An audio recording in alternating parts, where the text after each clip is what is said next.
Tenth chemistry. आज का हमारा टॉपिक है सॉल्वेज प्रोसेस। आज हम बात करेंगे सॉल्वेज प्रोसेस के प्रिंसिपल, रॉ मटेरियल्स की बात करेंगे और इसके साथ साथ हम प्रोसेस के कुछ स्टेप्स को आज डिस्कस करेंगे। सॉल्वेज प्रोसेस के हवाले से बात की जाए तो इसका जो प्रिंसिपल है वो सोडियम बाइकार्बोनेट की सोलेबिलिटी की बात करता है। लो टेम्परेचर पर सोडियम बाइकार्बोनेट की सोलेबिलिटी कम हो जाती है।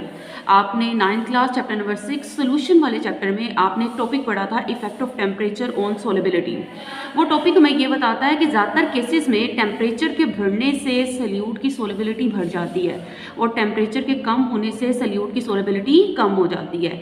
सोडियम बाइकार्बोनेट की भी लो टेम्परेचर पर सोलेबिलिटी कम होती है और हाई टेम्परेचर पर इसकी सोलेबिलिटी ज़्यादा होती है।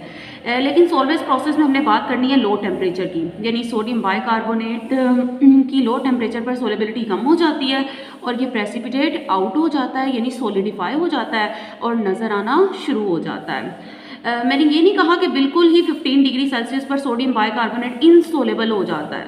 मैंने कहा कि 15 डिग्री सेल्सियस पर इसकी सोलेबिलिटी कम हो जाएगी। सोडियम बाइकार्बोनेट कुछ डिज़ोल्व फॉर्म में ही रहता है और जो रिमेनिंग होता है वो प्रेसिपिटेट आउट हो जाता है। हमने ना कार्बन डाइऑक्साइड गैस को गुजारना है अमोनिकल ब्राइन में से। सबसे पहले हम ब्राइन को देखते हैं। ब्राइन क्या है? ये बात आपने 9th class chapter number 7 electrochemistry में पढ़ी थी कि brine is the concentrated aqueous solution of NaCl। हर वो सोल्यूशन जिसमें सॉल्वेंट वाटर हो वो एक्वस सोल्यूशन कहलाता है। नमक को पानी में हल करना है आपने ज़्यादा मिकदार में, जो सोल्यूशन आपको मिलेगा वो ब्राइन कहलाता है। फिर आपने ब्राइन में अमोनिया गैस को डिज़ोल्व कर लेना है। तो आपने फिर जैसे ही अमोनिया गैस ब्राइन में हल हो जाएगी आपने इसे नाम दे देना है अमोनिकल ब्राइन का।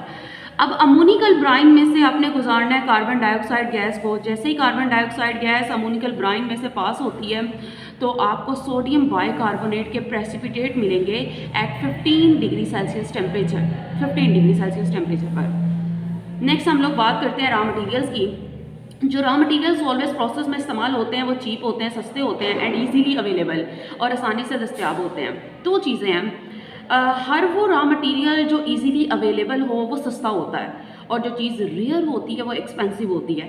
तो किसी भी इंडस्ट्री की ये प्रेफरेंस होती है कि जो भी वो रॉ मटेरियल्स अपने प्रोसेस में इस्तेमाल करे वो इनएक्सपेंसिव हो, ताकि इंडस्ट्री की जो कॉस्ट है वो कम आए और उसको मुनाफा ज़्यादा हो। तो सॉल्वेज प्रोसेस में इस्तेमाल होने वाले रॉ मटेरियल्स में कार्बन डाइऑक्साइड गैस शामिल है, जो कि कैल्शियम कार्बोनेट CaCO3, इसका दूसरा नाम होता है लाइमस्टोन, इसको गर्म करने से मिलती है। जो दूसरा रॉ मटेरियल है वो मेरे पास NaCl है। NaCl को मैंने सॉलिड फॉर्म में यूज़ नहीं करना, बल्कि इसको पानी में हल करके गाढ़ा सा सोल्यूशन बना लेना है जो कि ब्राइन कहलाता है। और तीसरा रॉ मटेरियल जो मुझे रिक्वायर है डेट इज़ अमोनिया गैस, मुझे अमोनिया गैस की ज़रूरत है। तो ओवरऑल सॉल्वेज प्रोसेस में 3 रॉ मटेरियल मुझे चाहिए। कार्बन डाइऑक्साइड जो कि कैल्शियम कार्बोनेट को गर्म करने से मिलती है, ब्राइन और साथ में अमोनिया। सॉल्वेज प्रोसेस में जो स्टेप्स इन्वॉल्व हैं वो आपके सामने है। टोटल 6 स्टेप्स मैंने यहाँ पे लिखे हुए हैं सीक्वेंस में। The first step is the preparation of ammoniacal brine. सबसे पहले आपने अमोनिकल ब्राइन को तैयार करना है। दूसरा स्टेप क्या है, आपने कार्बोनेशन करवानी है अमोनिकल ब्राइन की, यानी carbonation of ammoniacal brine. The third step is filtration of precipitates. और प्रेसिपिटेट्स आपको किस चीज़ के मिलते हैं? सोडियम बाइकार्बोनेट के। प्रेसिपिटेट्स को आपने फिल्टर कर लेना है फिल्ट्रेशन से। चौथा स्टेप है कैल्सिनेशन। कैल्सिनेशन का मतलब होता है आपने गर्म करना है सोडियम बाइकार्बोनेट को, तो आपको सोडियम कार्बोनेट मिल जाएगा Na2CO3। एक्चुअली ये जो सॉल्वेज प्रोसेस है ना, this is use for the manufacture of sodium carbonate. ये सोडियम कार्बोनेट बनाने के लिए ये प्रोसेस करवाया जाता है। सोडियम कार्बोनेट का दूसरा नाम होता है सोडा ऐश।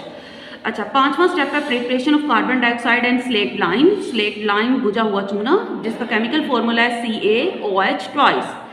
लास्ट स्टेप है हमारे पास अमोनिया रिकवरी टावर, जिसमें आपने अमोनिया गैस को रिकवर कर लेना है।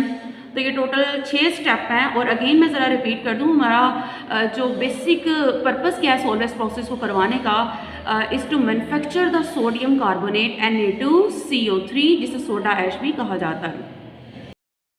आज हम ना फर्स्ट स्टेप और सेकंड स्टेप को डिस्कस करने वाले हैं। The first step is the preparation of ammoniacal brine. ये मैंने आपके साथ प्रिंसिपल में भी बात की हुई है कि अमोनिकल ब्राइन के लिए सबसे पहले आपके पास ब्राइन होना चाहिए। ब्राइन क्या है? This is the concentrated aqueous solution of NaCl। आपने ब्राइन में अमोनिया गैस को डिज़ोल्व करवा देना है। तो जैसे ही अमोनिया गैस ब्राइन में हल हो जाएगी, आपने ब्राइन को नाम दे देना है अमोनिकल ब्राइन का।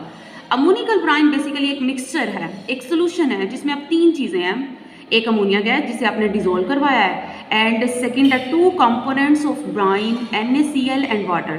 तो ओवरऑल अगर बात की जाए तो अमोनिकल ब्राइन में तीन चीज़ें हैं, एक अमोनिया गैस है, NaCl है और तीसरा पानी है। ये हमारा पहला स्टेप था जिसमें हमने अमोनिकल ब्राइन बनाने के लिए सिंपली अमोनिया गैस को ब्राइन में डिजोल्व करवा दिया। The next step is the carbonation of ammoniacal brine. Carbonation का ये प्रोसेस हमने करवाना है कार्बोनेटिंग टावर में।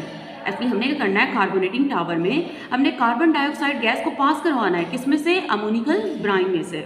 अमोनिकल ब्राइन मैंने ऊपर भी बात की कि ये एक मिक्सचर है जिसके अंदर तीन चीज़ें होती हैं, एक अमोनिया, साथ में NaCl और साथ में होता है पानी। तो आपने अब इस मिक्सचर में से एक और गैस को पास करवाना है, that is carbon dioxide gas.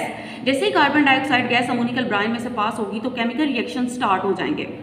पहले स्टेप में कार्बन डाइऑक्साइड का रिएक्शन होगा अमोनिकल ब्राइन में मौजूद अमोनिया और वाटर के साथ। इन तीनों के आपस में केमिकल रिएक्शन के नतीजे में आपको प्रोडक्ट मिलता है ammonium NH4+ HCO3- Y carbonate. तो इसका पूरा नाम बन गया अमोनियम, NH4+ अमोनियम और HCO3- bicarbonate, ammonium bicarbonate. Second step में आपने अमोनियम वाई कार्बोनेट का रिएक्शन करवाना है NaCl के साथ। अब ये NaCl कहाँ से आया, अगेन मैंने बात की है कि अमोनिकल ब्राइन में हमारे पास तीन चीज़ें थी, अमोनिया, NaCl और वाटर। फर्स्ट स्टेप में अमोनिया और वाटर इन्वॉल्व हुए थे तो आपको अमोनियम वाई कार्बोनेट मिला था।